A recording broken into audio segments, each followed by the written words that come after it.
Capítulo 22. Não separeis o que Deus juntou. Indissolubilidade do casamento.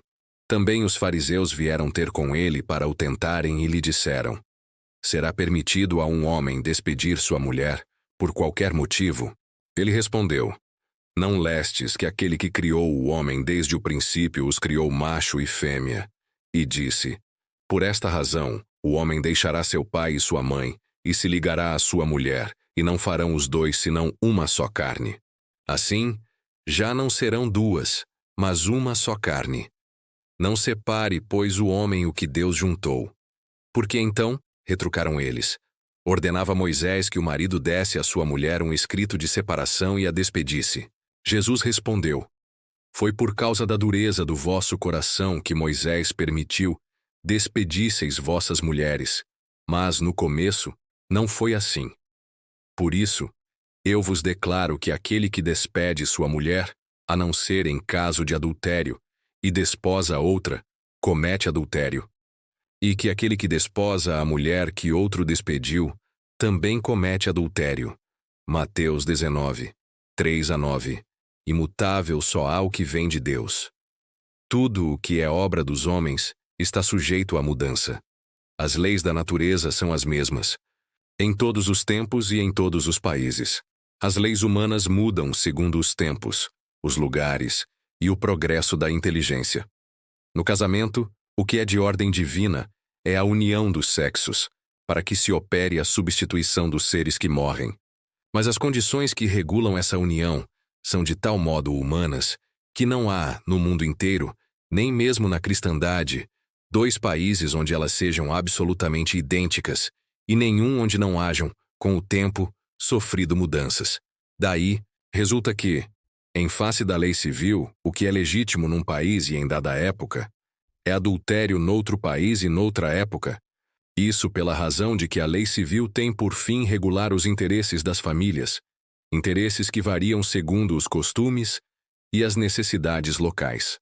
Assim é, por exemplo, que em certos países, o casamento religioso é o único legítimo. Noutros é necessário, além desse, o casamento civil. Noutros, finalmente, este último casamento basta.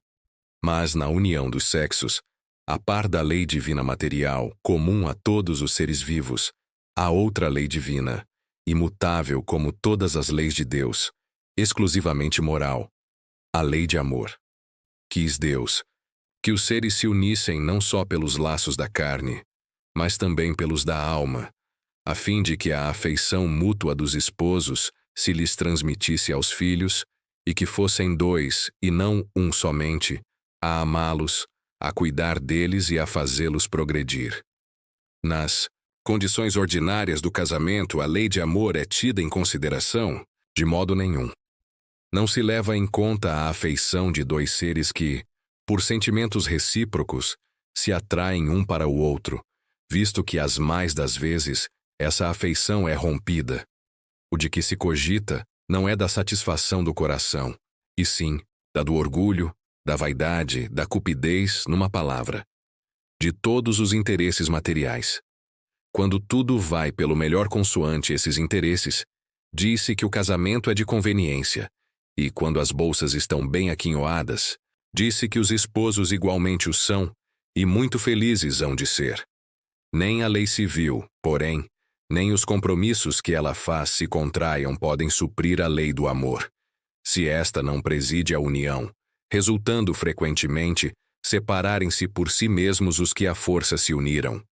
Torna-se um perjúrio, se pronunciado como fórmula banal, o juramento feito ao pé do altar. Daí as uniões infelizes, que acabam tornando-se criminosas, dupla desgraça que se evitaria se, ao estabelecerem-se as condições do matrimônio, se não abstraísse da única que o sanciona aos olhos de Deus, a lei de amor. Ao dizer Deus, não sereis senão uma só carne, e quando Jesus disse, não separeis o que Deus uniu, essas palavras se devem entender com referência à união segundo a lei imutável de Deus, e não segundo a lei mutável dos homens. Será então supérflua a lei civil, E dever-se-á volver aos casamentos segundo a natureza? Não, de certo. A lei civil tem por fim regular as relações sociais e os interesses das famílias, de acordo com as exigências da civilização. Por isso, é útil, necessária, mas variável. Deve ser previdente, porque o homem civilizado não pode viver como selvagem. Nada, entretanto, nada absolutamente se opõe a que ela seja um corolário da lei de Deus. Os obstáculos ao cumprimento da lei divina promanam dos prejuízos, e não da lei civil. Esses prejuízos, se bem ainda vivazes, já perderam muito do seu predomínio no seio dos povos esclarecidos. Desaparecerão com o progresso moral que, por fim, abrirá os olhos aos homens para os males sem conto, as faltas, mesmo os crimes que decorrem das uniões contraídas com vistas unicamente nos interesses materiais. Um dia perguntar-se-á o que é mais humano, mais caridoso, mais moral. Se encadear um ao outro dois seres que não podem viver juntos, se restituir-lhes a liberdade. Se a perspectiva de uma cadeia indissolúvel não aumenta o número de uniões irregulares. Muito obrigado por acompanhar o nosso canal. Para nos ajudar a continuar esse projeto, curta o vídeo, inscreva-se no canal e deixe seu comentário. Conte para nós como o Evangelho de Cristo transformou a sua vida. Se desejar, você também pode contribuir com doações via Pix. A chave está na descrição deste vídeo. Que Jesus te abençoe e até o próximo encontro.